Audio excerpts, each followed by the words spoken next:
Hi, Poco C3 Redmi 9A இந்த மாடலுக்கு lighting display வந்து ப்ளூ கலரில் வரும்.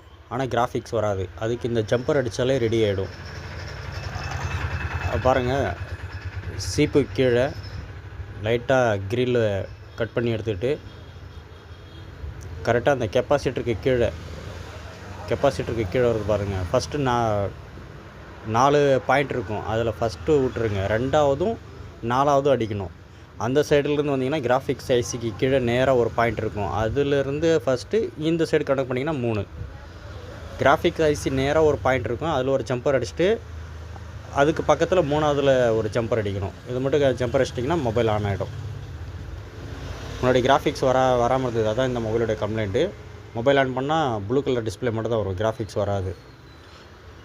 இந்த கிராஃபிக்ஸ் ஐசி கீழே ஒரு பாயிண்ட் வரும். அதில் ஒரு ஜம்பர் எடுத்து அதுக்கப்புறம் இந்த சைடு ஒரு ஜம்பர், ஃபஸ்ட்டு பாயிண்ட்டும் 3ஆவது பாயிண்ட்லேயும் ஜம்பர் அடிச்சிட்டோன்னா மொபைல் ரெடி ஆகிடும்.